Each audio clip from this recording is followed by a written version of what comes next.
Well, good day, everyone. This is Chris back again with the Ancient Scholar. So today I thought I'd do something a little different, and what I'm going to do is I'm going to review a paper that I had to write as a part of some humanities courses that I'm taking.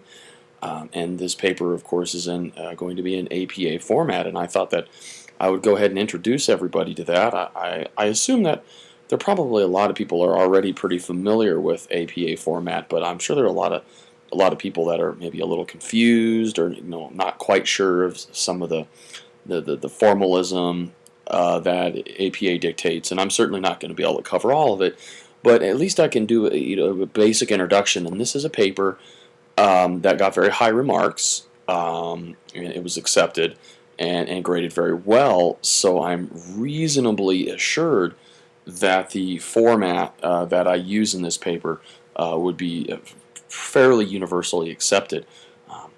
This is going to be an essay. There are different types of papers. There are papers where you present research. There are papers where you are perhaps arguing for one point or another, or making political statements, and so on and so forth. This is just going to be basically a general essay that we're talking about here. So kind of a run-of-the-mill paper, if you will.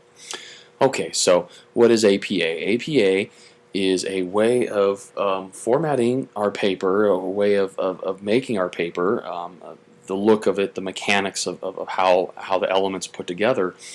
And this is done through the APA, or the American Psychological Association. If you remember back in the day, and I remember this back in the day when I first went to college, we wrote most of our papers in what was known as MLA, or Modern Language Association format. However, it pretty much seems like most of the papers that you're going to run across today will be in APA format. It's almost a universal type of format. So most of my papers, of course, are written in APA format, so it's the one that I'm going to go ahead and introduce everyone to. Okay, so let's go ahead and get started. Okay, so here we have the first page of the paper, and this is called the cover page, and there's some couple things that I want to talk about here. If you look at the very top of the page, I have some text in what's known as the header. So you'll have to actually edit the header of the paper, and what you'll do is you'll put, and the font that you want to use is you want to use Times New Roman 12-point font, and have that double spaced throughout the paper. Obviously that won't apply to your header, but you still want the header to go like this, running head with R capitalized and head capitalized, and then a colon, and then the name of the paper in all capitalized. So I have running head with only the R and the H capitalized, a colon, and then the name of my paper, which is Neoclassicism, a Return to Order, and that is all capitalized. And then if you can see to the very far right, I have a 1. That's the page number. You won't see the page number on every picture that I have on this presentation, but you're to assume that every page is numbered. 1, 2, 3, 4, 5, 6, 7, and 8. I believe there are 8 pages of this paper. This is a fairly short paper. You will need to format it that way. Okay, so then we move on. Centered in the cover page, you're going to have 3 essential types of information. Now, some professors may require you to put more information. They may require a date, or they may require the name of the class, and some other additional information. And if that's what they require, go ahead and put that in. This is what was required of me. So you can see I have the name of the paper, Neoclassicism, comma, Return to Order, the person who wrote the paper, that'd be me, the author, in the second line, and then the third line is the college that I'm writing the paper for, Western Governors University. You want to have 1-inch margins all the way around. And again, you want 12-point font, Times New Roman, and double spaced. Okay, so that takes care of the cover page. I'm going to move on to the abstract. Now again, this comes right after the cover page. You can see that I have my running head here, I have my abstract, and think Reader's Digest. Think about when you do an abstract, think about basically distilling your entire paper down to its major points and the major thesis of your paper, and just think about giving the reader a Reader's Digest version of basically what your paper is going to be about. This is what it is, stripped down, no frills, no fanciness. This is exactly what you're going to get if you read my paper. You can see I have my abstract here, and it reads, this essay will explore the major similarities between classical Greek and Roman art and the neoclassical art period. Major characteristics of the classical Greek and Roman period, the neoclassical art period, and a picture of a well-known sculpture from each period will be discussed. In addition, the major reasons for the reemergence of classical form, spirit, and desire for order and artistic creations of the neoclassical period will be described. So to the point, and exactly the major points that I'd be discussing in the rest of the paper. Again, 12-point font, Times New Roman. You want abstract centered, and then you will do your abstract paragraph. You will not indent this paragraph, however. It will not have an indent. Okay, so now we move on to the body of the paper. You can see that I get into the main body, and I have the name of the paper centered above the body, so Neoclassicism, Return to Order. And then I have my first paragraph. The paragraphs in the body of the paper will be indented. Okay, so you can see that I have my first paragraph. This is an introduction.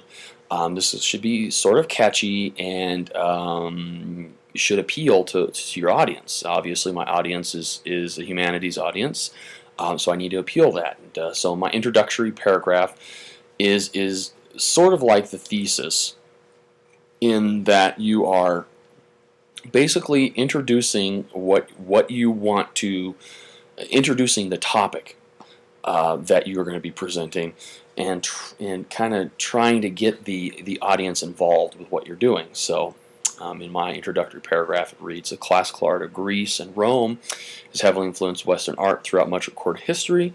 One period of art history, however, attempted to directly reproduce the form and spirit of classical Greek Roman art. This period was known as the neoclassical period, or sometimes called neoclassicism. While the neoclassical period occurred many centuries after the fall of both ancient Greece and ancient Rome, the influence of these ancient cultures was clearly evident in neoclassical works of art. This essay will discuss the major similarities between the artistic creations of these two periods, particularly in the form of human sculptures, and will describe several of the concepts that led to the neoclassical movement. So again, the thesis was more of a rundown of the entire paper, whereas the introduction is kind of catchy and really is a way of conveying what I want to get across, what I want the reader of the paper to feel or experience or think about when they get done with this paper. Okay, and then I move in to the body of the paper, and we'll talk about the body in a little bit. So I have my first my paragraph underneath the introduction, and this is where I start talking about a classical Greek and Roman art. Spanned a large period of time for the 8th century to 5th century, so I'm giving some background information. Many individual styles of classical Greek and Roman art existed. There are many other amalgamations from other cultures. So I'm just talking about some of the history, kind of what led to it. I'll talk about the early periods of classical Greek art, and they focused on gods and perfecting human form. Later periods and Hellenistic periods focused less on ideal subjects and focused more on sensuality, pain, agony, death. People began to demand excitement from their art, and here I have my first in-text citation.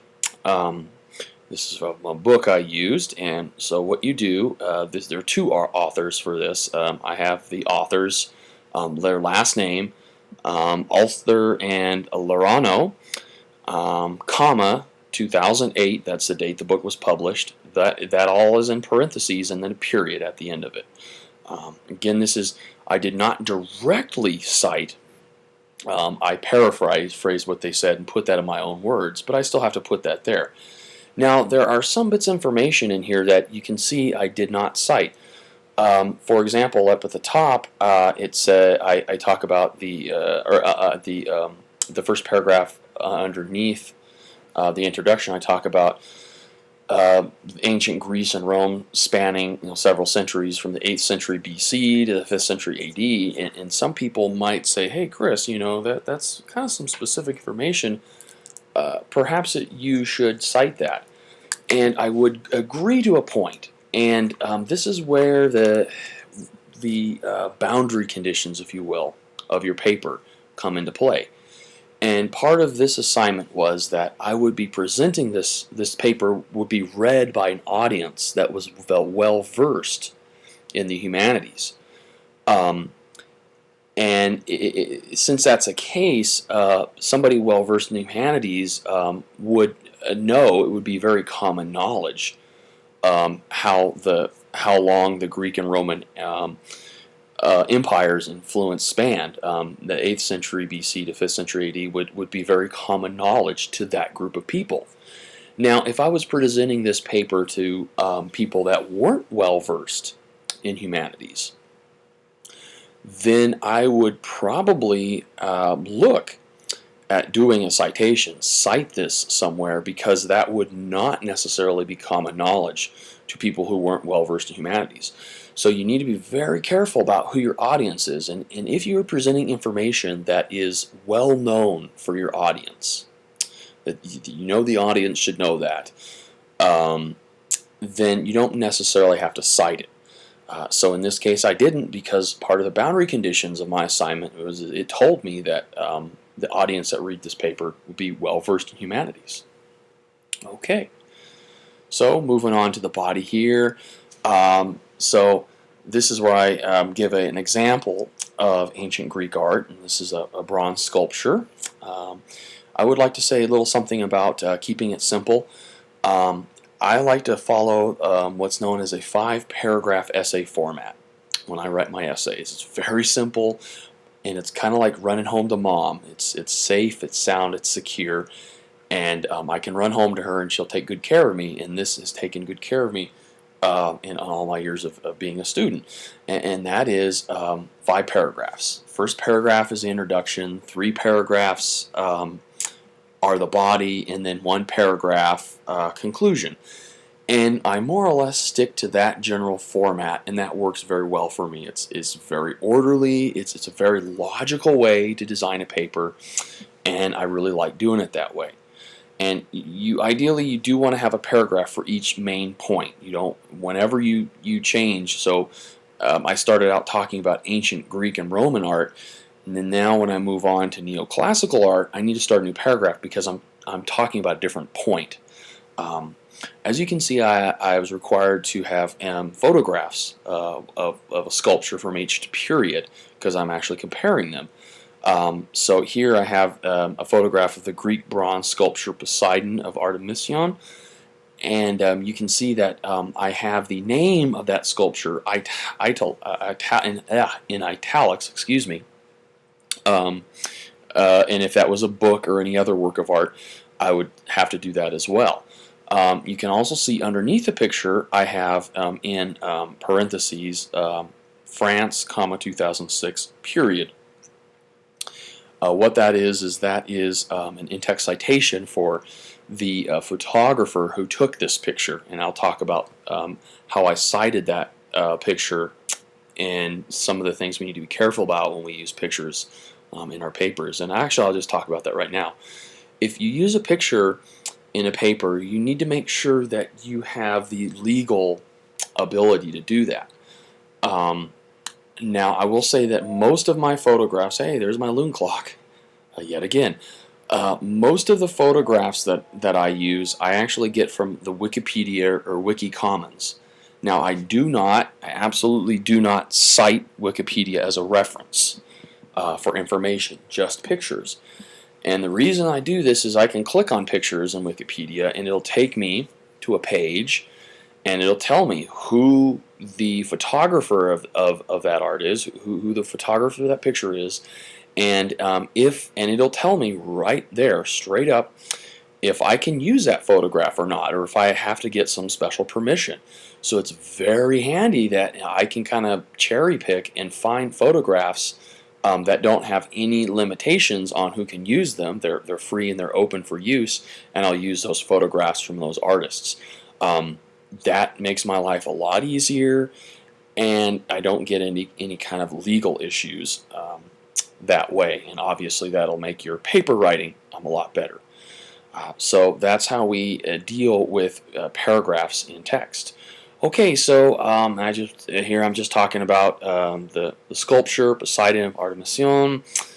I talk about how I basically tie that into what I talked about earlier with the ancient Greek and Romans, and kind of how how their gods, at least in the early periods, were kind of perfection of the human form. And you can see this guy here is Poseidon, or Zeus if you're talking Roman.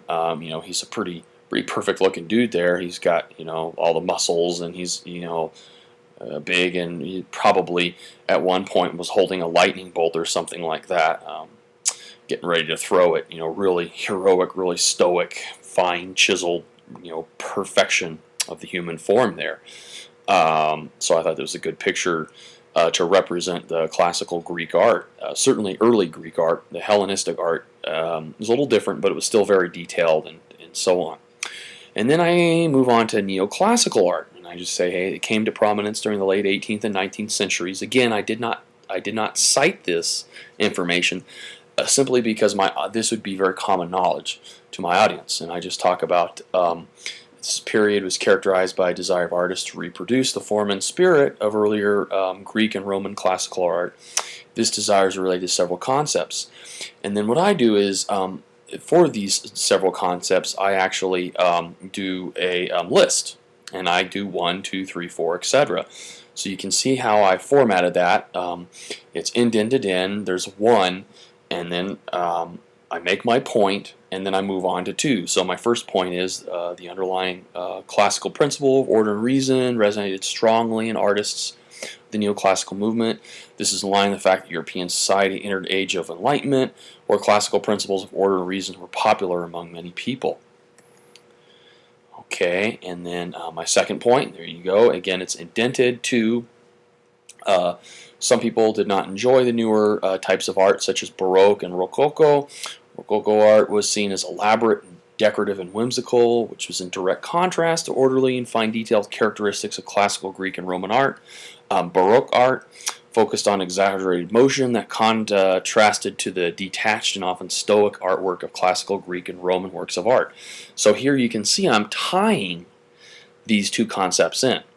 I am tying this into classical Greek art, which was one of my major points. 3. Ancient Roman ruins were discovered in a couple of different areas during the 1700s that led to new insights and explorations of classical Roman culture and art. Point 4. A popular and influential book known as Thoughts on the Imitation of Greek Works of Art, and you can see that I have that in italics. Written by the European scholar Johann Wickelmann, was published in the mid-1700s. And then I go on to a new point. All these concepts led to a reinvigorated appreciation for classical Greek and Roman art. Culture and philosophy, neoclassical works of art were often ancient Greek and Roman subjects, often portrayed the subject in a heroic setting. Art itself was often serious and stoic in nature. The neoclassical return to refinement of ancient Greek and Roman art is clearly appreciated by looking at the sculpture. And again, I have that in italics. Perseus and the head of Medusa, as shown below. There we go. So there I have a picture. And again, you can see how I really tied this in real nicely to the ancient art. And, it's very similar to the Poseidon in that it's kind of an idealized human form. He's standing, well chiseled, really stoic kind of stuff going on. And then just right, ancient Greek form spirit is clearly evident. The artist's focus on detail. A subject represents perfection of the human form as seen in some ancient Greek Roman works of art. Perseus is also portrayed in a heroic but stoic stance, not unlike the portrayal of Poseidon in the ancient Greek sculpture that was discussed earlier in this essay. So again, I'm just continuing to tie these in. And then I move on to the conclusion. And this is where I tie everything together and I hit my main points, yet again, so the person reading this can kind of make that final connection. So in conclusion, classic Greek and Roman art has influenced much of Western art. The ancient Greeks and Romans valued order and often focused fine details in their artistic creations. This is clearly evident when appreciating classic Greek and Roman sculpture. While ancient Greek and Roman art has, I kind of got a little overlap here with my pictures. One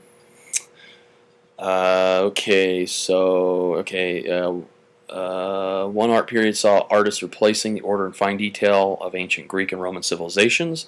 The neoclassical artists saw order and beauty and fine detail of classic Greek and Roman works of art. Ancient Greek and Roman artistic sensibilities resonated well with the neoclassical movement during the age of European Enlightenment.